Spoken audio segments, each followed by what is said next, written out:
Welcome to another edition of the Live Well and Fully podcast. Through this podcast, we help women remember that they matter too. We spark new insights on changes they might desire for in their own lives so they can step forward confidently and turn their dreams into reality. Hello, everyone, and welcome to another edition of Live Well and Fully. I'm Barbara Decker, and I'm here on the East Coast of the United States in Pennsylvania. I'm here with Janet Whalen. Janet, where are you hanging out today? I live in Hamilton, Ontario, which is about 45 minutes from Toronto and 45 minutes from Buffalo, if that gives people a sense. That's an excellent description. It placed it for me geographically. Okay, good. And for those of you who are with us today, Janet is a sleep and stress management coach for A-type midlife women. And I'll tell you, her message really resonates with me because I hear from most of the moms that I talk with that sleep is a great big issue when addiction or mind diseases or just bad behavior from one of the family members enters the mix. And so the title of this podcast is How to Sleep Better, Even When Everything You've Tried Hasn't Worked. And we're going to start with question number one as soon as I put the timer on the screen. There we go. Question one, Janet. How do you help women in the second half of their life create an extraordinary life? Well, it's interesting that we're both focused on this area of midlife women when I often think I should have started with young women so that they don't develop these issues later in life. But because I am a midlife, debatably, a midlife woman, I know how much not being able to sleep and struggling with insomnia affected my entire life. I often think of sleep, eating well, and exercising as kind of like the three key pillars to our health and our well-being. And I think sleep really should be the bottom piece of the pyramid. It really does support the other two things. Because if we don't sleep well and we're trying to follow a healthy eating plan, we can't really do that because we're less in charge of our executive functioning and our decision making and all the rest. So we tend to be driven to eat comfort food and all of that. And then as far as exercising, same thing. It's really hard to stick to a plan. It's really hard to motivate yourself to go and exercise when you feel tired all the time. And so having that sleep issue unresolved is affecting so much of our life that makes our work life challenging, our relationships challenging. And I really just want those of us in midlife to be able to let go of some of those things that have cropped up over the years of giving to everybody else first and not prioritizing our own self-care, and realizing that, A, it's productive to sleep and to rest. B, it's selfless because it allows us to give more if we are well rested and doing well.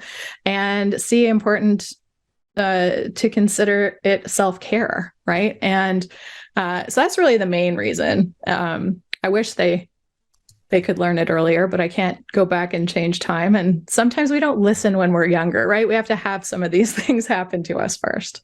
Well, I agree. And when we're younger, it seems like we have more energy and we can be harder on our bodies than we can as we get older. At least that was true for me.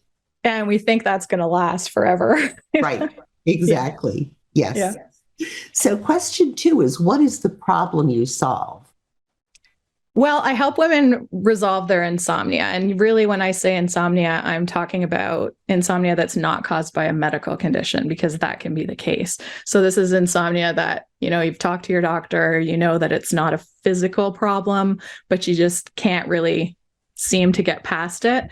And most of us have mental blocks that get in we get in our own way of sleep, but we also have a poor understanding of the physiology of sleep.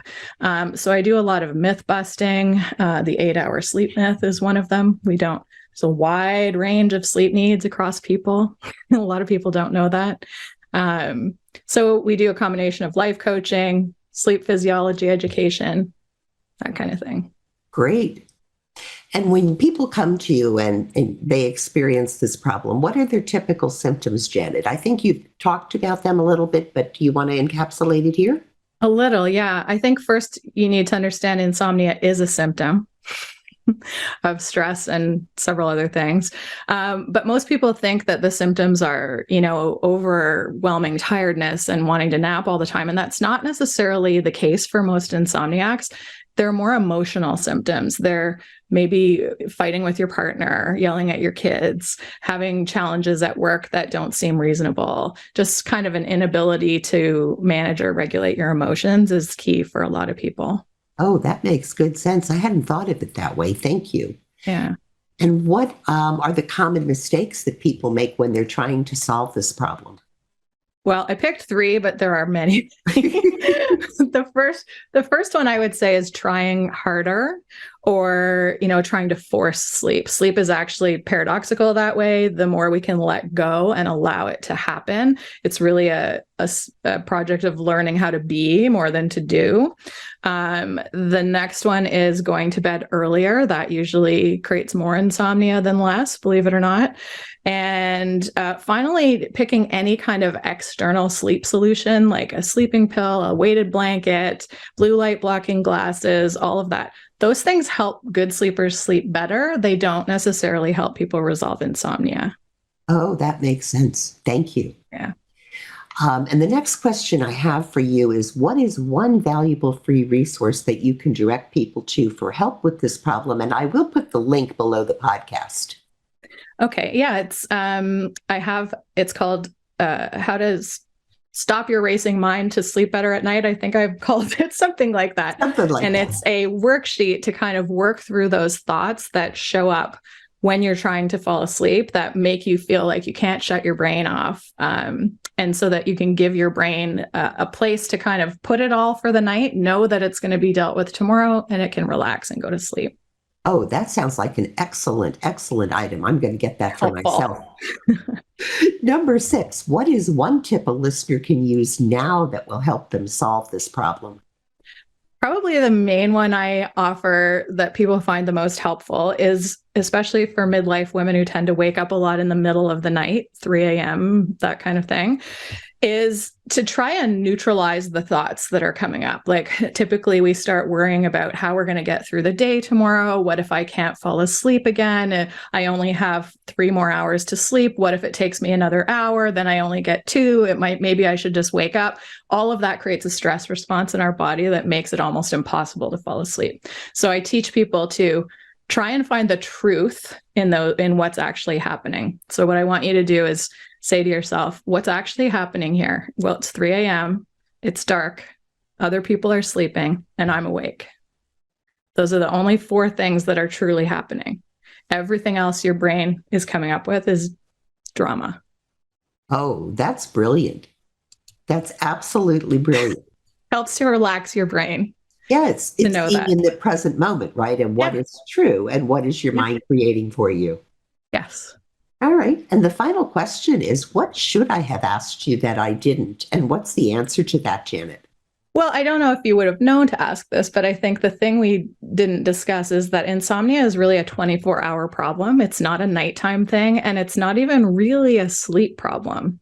It really is a stress management problem for a lot of us. And it's learning how to teach our brain to think differently, just like I did in the last example there, about what's going on, and to treat insomnia as a symptom of something else that might be going on instead of as a nighttime problem when it's happening.